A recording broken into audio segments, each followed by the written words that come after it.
এই আইন উপদেষ্টাকে বলতেছি, আপনি 54-এ ধরতে পারেন, তাহলে আপনার এক্স ওয়াইফকে ধরেন না কেন? সে মৃত্যুদণ্ড ঘোষণা করতেছে আমাদের, আপনার কানে ঢোকে না? বেঈমান কোথাকার! হাদির রক্তের সাথে বেঈমানি করে আপনি 54 প্রয়োগ করে আবার সেই কি করতেছেন, দাড়ি টুপি আলাদা ধরতেছেন। আমার মাদ্রাসার ছাত্ররা কি ভুলে গেছেন যাত্রাবাড়িতে কিভাবে রক্ত দিয়েছে? এই রক্তের উপর বেঈমানি করতে আপনার লজ্জা লাগে না? লজ্জা লাগে না আপনার? বাংলা এডিশন ইলিয়াস কি পরিচালনা করে, সেজন্য বাংলা এডিশন বন্ধ করবেন? তাহলে এবারে বলেন আপনি, যে চ্যানেল 24 এর মালিক এই হামিম গ্রুপের, সে বলল প্রথমত হাসিনাকে চায়, দ্বিতীয়ত হাসিনাকে চায়, শেষ পর্যন্ত হাসিনাকে চায়, তখন কানের মধ্যে জানিয়ে কথাগুলো বাটপার গুলো জাতির সাথে বেঈমানি করেন। মজা দেখতে আসছেন না? আর কত রক্ত চান? লজ্জা লাগে না নিজের সন্তানদের এইভাবে বিলীন করে দিতে, দেশের সার্বভৌমত্ব বিলীন করে দিতে? যার শত্রু ভারত, তার আর কোনো শত্রুর দরকার নাই। যার শত্রু ভারত, তার আর শত্রুর দরকার নাই। আর যার বন্ধু ভারত, তার আর মৃত্যুর বেশি দিন নাই।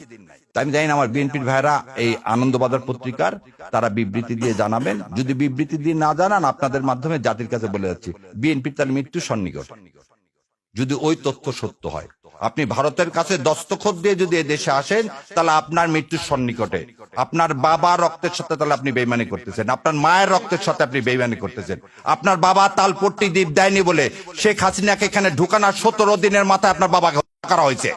আপনার বাবা পানি চুক্তির আন্ডারে ফারাক্কাকে বলছিল উড়িয়ে দিবে। আপনার মা এই পানির দাবিতে ইউএন পর্যন্ত গেছিল, সেজন্য আপনার মাকে কিন্তু ক্ষমতা থেকে কিভাবে চলে গেছে। আর আমার ধারণা আপনার মাজার ব্যথা এখনো যায়নি। যদি মাজার ব্যথা এখন অনুভব করে থাকেন, বিশ্বাস করেন না ইন্ডিয়াকে, বিশ্বাস করছেন তো মরছেন। আর এই দেশের মানুষ ভারতে আধিপত্যবাদ জীবনেও মেনে নিবে না।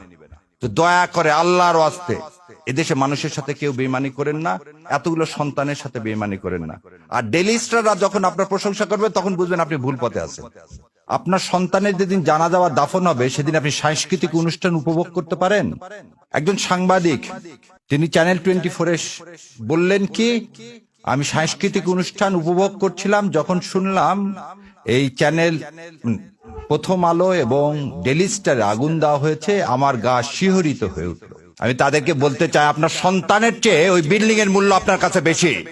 এই ভারতীয় আধিপত্যবাদ বন্ধ করেন, এই নাটক বন্ধ করেন। আপনি 2.5 ঘন্টা পরে এসে কিভাবে দাউ দাউ করে একটা বিল্ডিং জ্বলতেছে 4 তলা পর্যন্ত, তার মধ্যে ঢোকেন কিভাবে? তাহলে আপনি জানেন কারা আগুন দিয়েছে? এই আগুনের সহযোগী আপনি, নাহলে আপনি এই বিল্ডিং এ ঢুকলেন কিভাবে 2.5 ঘন্টা পর? কত বড় মিথ্যাচার যে সেদিন নাকি ফায়ার ব্রিগেডকে ঢুকতে দেওয়া হয়নি, তাহলে আপনাকে ঢুকতে দিল কিভাবে? আবার এর সাথে আপনি লিঙ্ক করেন কি দাড়ি টুপি। আপনাদের লজ্জা হয় না? যাত্রাবাড়িতে দেখেন, যাত্রা আপনি একটা জিনিস বলেন, সেরাটনে সামনে বিআরটিসি বাসে গান পাউডার দিয়ে আগুন ধরে জীবিত মানুষগুলোকে পুড়ে মারল কে? আওয়ামী লীগ। এই যে এই গত 1 মাসে যত বাস পুরাইছে কে? আওয়ামী লীগ। বিহঙ্গ পরিবহনের বাস কে পুরাইছে? আওয়ামী লীগ। আওয়ামী লীগ আর রসারা পুরাপুরির কাজ কি করে? এবার আরো বলেন, আমার ভাই বলে গেল, শোনেন, বিডিআর হত্যাকাণ্ডের প্রথম 2 জনকে পুড়িয়ে মারা হয়েছিল। বিডিআর হত্যাকাণ্ড করে পিলখানায় প্রথম 2টা ডেড বডিকে পুড়িয়ে ফেলে দেওয়া হয়েছিল। আশুলিয়াতে পুলিশকে কে বুদ্ধি দিল এই ডেড বডিগুলোকে, আমার জুলাই যোদ্ধাদেরকে পুড়িয়ে ফেলার? এই একই কাজ আপনি আবার করলেন। পুড়িয়ে ফেলার রাজনীতি আমরা করি না। আমরা সবসময় বলি কি, হাদির কথাটাকে বলি, মৃত্যুর ফয়সাল আসমান জমিনে করে। সেই জন্য আমরা সবসময় বুক পেতে ঘুরে বেড়াচ্ছি। আমরা কাউকে মেরে কোন ইস্যু তৈরি করতে চাই না। আর আপনার এই ইস্যুগুলো কেন? যখনই হাদির কি ছিল? হাদির একটা আহ্বান ছিল। কি আহ্বান? যে ভারতীয় আধিপত্যবাদ থেকে মুক্তি। সেটাকে এই নুরুল কবির সাহেব কি বলেন, উনি ধর্মভিত্তিক কি দেশ, ধর্মভিত্তিক শাসন ব্যবস্থা কায়েম করতে চান। এটা তো আমার কর্তব্য, এই দেশ ইসলাম কায়েম করা। 90% দেশের যেখানে মুসলমান, সেই দেশে আপনার কিভাবে এইভাবে সাহস হয় বলার? আপনি একবারও তো বললেন না, যখন আওয়ামী লীগ এসে এই সংবিধান থেকে বিসমিল্লাহির রহমানির রহিম, আল্লাহর উপর পূর্ণ আস্থা ও বিশ্বাস এগুলো তুলে দিলেন, তখন মুখে কুলি পাতলেন। ও তার সমস্যা, প্রথম আলোকে এই ভেঙে চুরে আগুন দিয়ে এটাকে কোনোভাবে সমর্থন করতেছি না, কিন্তু আবারও বলতেছি এটা আপনারাই করালেন। এই নাটক করিয়ে আপনারা কি করতে চাচ্ছেন? হাদির মৃত্যুটাকে, হাদির এই যে আত্মত্যাগকে আপনারা সাবসার্ভিয়েন্ট করতে চাচ্ছেন। আমাদেরকে বোকা পাইছেন। এবার দ্বিতীয় কথা বলি, যদি ডেইলি স্টার এবং ভাঙ্গাটা অন্যায় হয় তার বিচার করেন, কোনো সমস্যা নেই। তার আগে যে হাদি 7 দিন আগে গুলি লাগলো, 7 দিনেও ধরতে পারেন না। পুলিশ কি স্টেটমেন্ট দিচ্ছে, কোথায় আছে না আছে জানি না। আপনি 54-এ আপনি কিভাবে মানুষকে ধরতেছেন? আপনি তো কথা দিলেন, এই আইন উপদেষ্টাকে বলতেছি, আপনি 54-এ ধরতে পারেন, তাহলে আপনার এক্স ওয়াইফকে ধরেন না কেন? সে মৃত্যুদণ্ড ঘোষণা করতেছে আমাদের। আপনার কানে ঢোকে না? বেঈমান কোথাকার! হাদির রক্তের সাথে বেঈমানি করে আপনি 54 প্রয়োগ করে আবার সেই কি করতেছেন? দাড়ি টুপি আলাদা ধরতেছেন। আমার মাদ্রাসার ছাত্ররা কি ভুলে গেছেন যাত্রাবাড়িতে কিভাবে রক্ত দিয়েছে? এই রক্তের উপর বেঈমানি করতে আপনার লজ্জা লাগে না? লজ্জা লাগে না আপনার? এবার আসেন, ধরে নিলাম তর্কের খাতিরে যে বাংলা এডিশনের প্রতিষ্ঠাতা কে? ইলিয়াস ভাই। ধরে নিলাম তিনি প্রভোকেট করছেন, তিনি করার জন্য এই বিল্ডিং ভেঙে দিছে কে? খুব ভালো কথা। তার জন্য ইলিয়াস ভাই কি করছেন? পার্সোনাল ফেসবুক বন্ধ করে দিচ্ছেন। ইলিয়াস ভাইয়ের বিরুদ্ধে আপনি দেন, বাংলা এডিশন ইলিয়াস কি পরিচালনা করে, সেজন্য বাংলা এডিশন বন্ধ করবেন? তাহলে এবারে বলেন আপনি, যে চ্যানেল 24-এর মালিক এই হামিম গ্রুপের, সে বলল প্রথমত হাসিনাকে চায়, দ্বিতীয়ত হাসিনাকে চায়, শেষ পর্যন্ত হাসিনাকে চায়, তখন কানের মধ্যে জানিয়ে কথাগুলো বাটপার গুলো জাতির সাথে বেইমানি করেন। মজা দেখতে আসছেন না? আর কত রক্ত চান? লজ্জা লাগে না নিজের সন্তানদের এইভাবে বিলীন করে দিতে, দেশের সার্বভৌমত্ব বিলীন করে দিতে? তাহলে যখন যমুনা টিভিতে আমি প্রতিবাদ করলাম তখন খুব গায়ে লেগে গেল না? ফসকে লেগে গেল না? যমুনা টিভির মালিক কে? এখন এত কিছু করতে পারেন 54-এ, জাতীয় পার্টিকে নিষিদ্ধ করতে পারেন না? যে জাতীয় পার্টি গত 3 বার এই আওয়ামী লীগ এই ভারতীয় আধিপত্যবাদকে সমর্থন করছেন, কিভাবে দেখেন? তার চেয়ারম্যান ইন্ডিয়া থেকে এসে বলে কি ইন্ডিয়ার অনুমতি ছাড়া আমি কিছু বলতে পারবো না। ভুলে গেছেন আপনারা? এই হচ্ছে স্বাধীন নাগরিক, এই হচ্ছে স্বাধীন দেশ। আজকে বাংলাদেশের হাই কমিশন শিলিগুড়িতে আক্রান্ত, কলকাতায় আক্রান্ত, দিল্লিতে আক্রান্ত, বোম্বেতে আক্রান্ত। কোথায় আপনারা সাংবাদিকরা তো এই আক্রান্তর বিরুদ্ধে সম্মেলন ডাকতেছেন না? আজ আমার দেশ, আমার সার্বভৌমত্ব আক্রান্ত কার দ্বারা? ইন্ডিয়ার দ্বারা। আরো কত মিথ্যাচার। একটা শোনেন, জ্ঞান পাপী কাকে বলা হয়? যে জেনে শুনে মিথ্যা কথা বলে, যে জেনে শুনে মিথ্যা কথা বলে। মাহফুজ ইনাম সাহেব বললেন 53 বছরে কোনো প্রতিষ্ঠানে আগুন দেওয়া হয়নি। তাহলে উনি অন্ধ, নাহলে ওনার চশমা ছিল না যেদিন নয়া দিগন্তে আগুন দিছে 12 বছর আগে। তাহলে মিথ্যাচার, যা রক্তের মধ্যে মিথ্যাচার, মুনাফেক সে আমাকে মুনাফেক বলতেছে। এটা তো আপনাকে অ্যাডমিটেড প্রমাণ দেখালাম, হঠাৎ করে আপনাদের এত মাথার ব্যথা হলো কেন? জামাত ইসলাম ক্ষমতা আসবে কি আসবে না, ক্ষমতা যাওয়ার মালিক হচ্ছে আল্লাহ। আপনারা ক্ষমতা বলতেছেন বিএনপি চলে আসছে।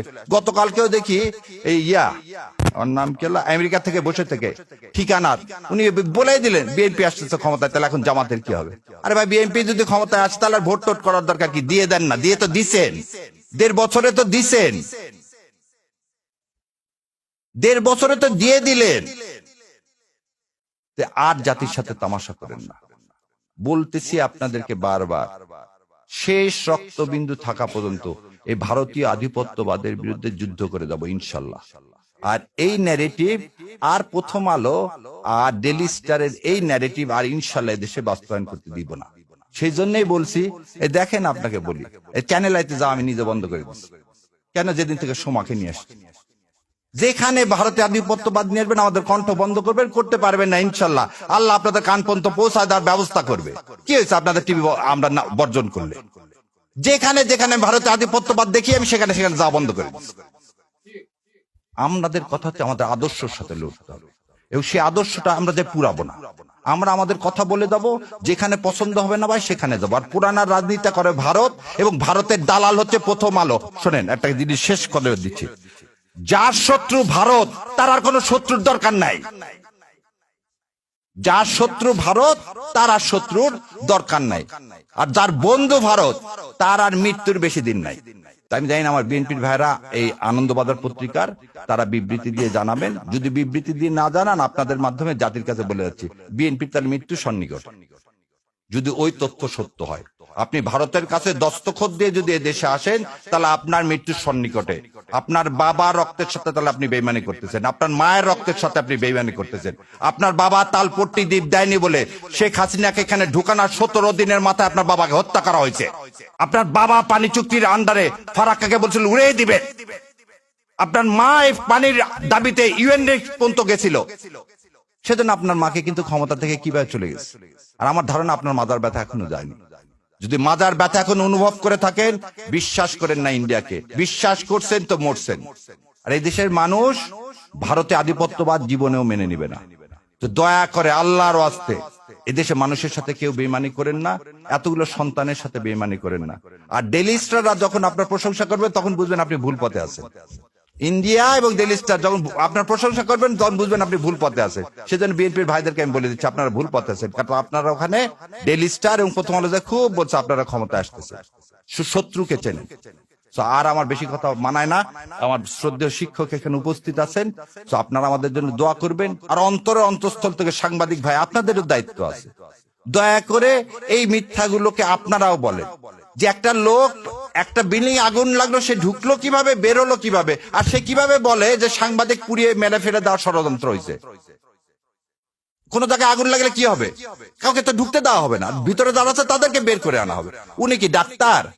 উনি কি ফার্স্ট এইডার? না উনি ফায়ার ব্রিগেডে জয়েন করছে? তো এর থেকেই বোঝা যায় এটা কত পরিকল্পিত, কত সুপরিকল্পিত। এর জন্য ধিক্কার জানাই। আর সর্বশেষে বাংলা এডিশন যদি বন্ধ করেন, আর যদি আপনি চ্যানেল 24, চ্যানেল আই, এই যমুনা, এগুলোর লাইসেন্স যদি বন্ধ না করেন, প্রথম আলো আর ডেইলি স্টারের যদি আপনি লাইসেন্স বন্ধ না করেন, তাহলে দয়া করে এই ভণ্ডামো বাদ দেন। গদিতে যেমন আমরা বসাতে জানি, ধাক্কা দিয়ে ফেলাতেও জানি। তো ইনশাল্লাহ আল্লাহ আমাদের তৌফিক দেখ সৎ কথা বলার এবং সৎ পথে চলার। আমিন। আসসালামু আলাইকুম রহমতুল্লাহ বরকাতুহ।